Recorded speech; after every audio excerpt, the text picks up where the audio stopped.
Hey, Ryan Williamson here with Sourwood Farm.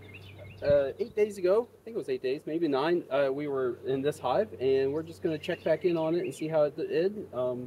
Last time we were talking about how the deep was on top, and we put in 2 frames of foundation in the middle of the brood nest to give them expansion room, and move some honey supers around a little bit to give them room. So we're just going to see what we've had a bit of cold spell for a little bit, but then now it's 30 degrees warmer than 2 days ago. So we're hitting the 90s today and nice and toasty. Bit of a nectar flow going in, so I'm going to try working without smoke. And this is part of my method of picking breeder queens. If they're gentle, me working in shorts without smoke during a nectar flow, that's a good thing. And then we see how they are during the dearth when everybody gets a little more cranky as well. So I'm going to throw on my veil though, because nobody likes a head sting. And let's see what's going on.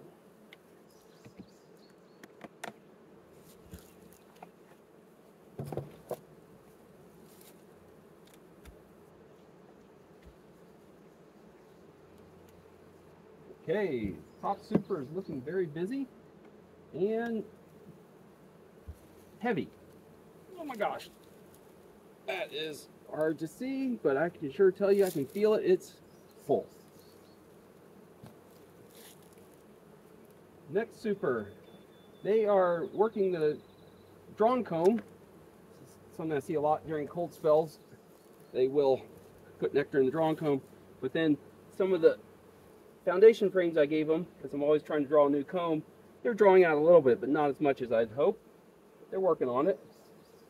This one I've got drawn comb, 2 foundations, lots of more drawn comb. Looks like they've drawn this foundation over here a little better. I'll spread that out a little bit.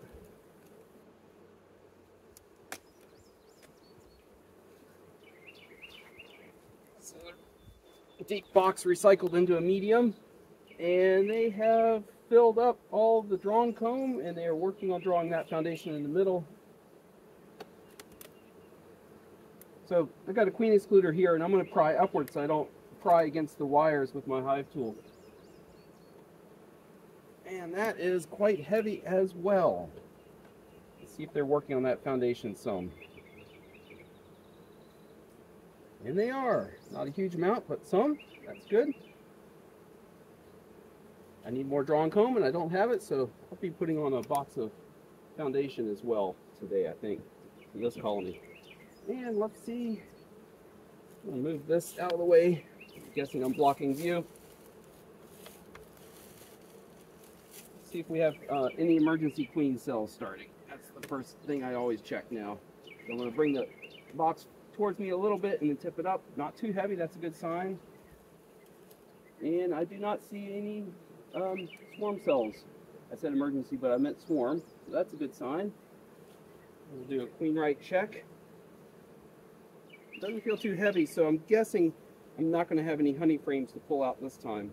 But if I do see frames that are mostly honey, I will pull them out and drop a foundation in, just to give the queen more room to lay. Not a bad brood pattern. They are backfilling. Seeing nectar here. See if I can bring this a little closer. They're tossing nectar in the open cells, so that's not a great sign. So I might be thinking a little more about swarming than I want. See how that foundation is that we put in last time. Beautiful, full of larvae. Did a great job on that. I should say her workers did. Since I have that one out, I'm going to check. This is typically the frames that I take out are going to be the outermost. There is some brood there. This outermost looks like.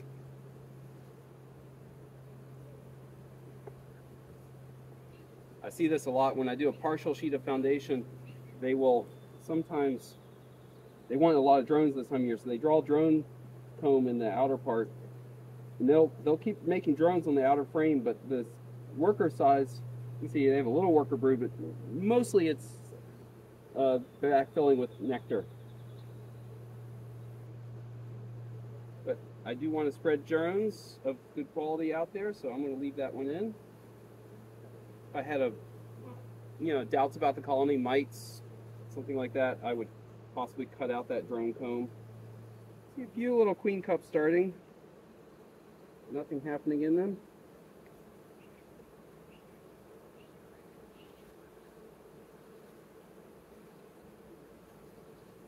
don't want to drop the, impact the population of the colony.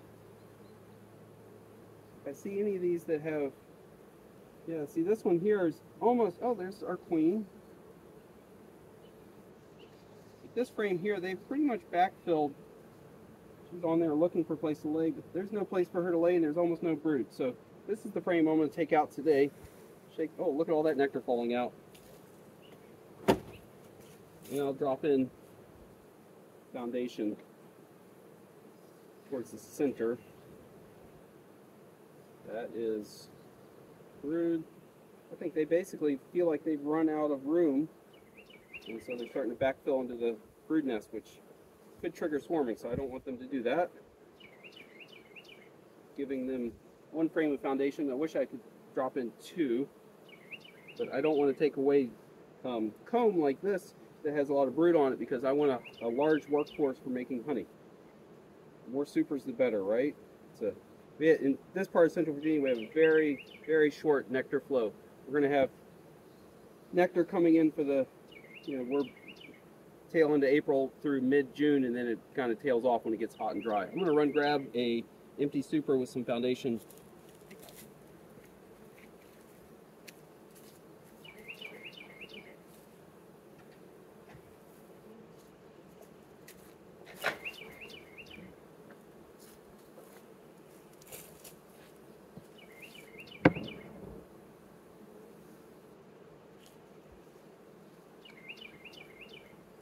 So this super here has alternating full frames of foundation and half frames, and this is so that when they draw comb in this area and they fill it with nectar, I can cut that out as cut comb, or chunk honey is more likely what I'll do with it. But I don't want to do a full sheet of foundation, box of just foundation. I need to give them something to give them the idea that it's a good place to go up into. I'm going to pull out. Yeah, this is really classic. So what I'm seeing here, a lot of my old comb is foundationless. That's how I used to run most of my operation. Worker size, they've filled it with nectar, nice glistening nectar. But over here in the drone area, they're leaving some of it open. They're keeping it open for the queen to lay, even though she can't get there through the queen excluder.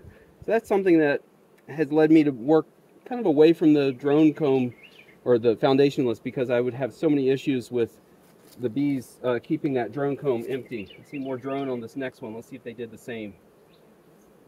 Yep, so totally polished, ready for the queen to lay, even though she can't get there.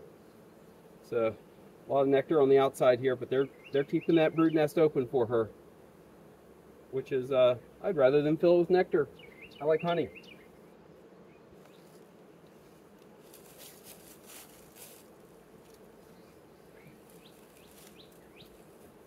If I had capped honey, I'd rather put that down here, but I don't think anything's quite capped in that box, so we'll put this one here in the middle. That should give them the idea that, hey, it's a good place to keep drawing comb. And put it all back together again. Because I'll be extracting honey from this colony pretty soon, next week or two.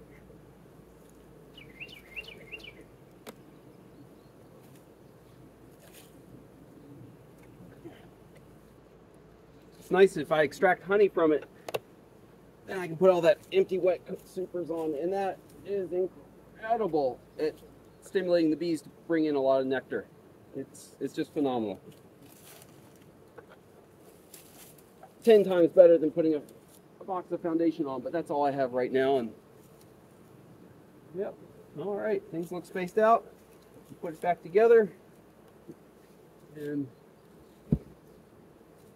so far all the colonies in this bee yard have done a great job since I did all the reversals to be storing the nectar up here and keeping the brood nest open for the queen to be laying, which has been really nice. I haven't seen any swarm cells yet. And that was a hornet queen right here on the box next to me. Well, she's dead. Thank you all for watching. I really appreciate it.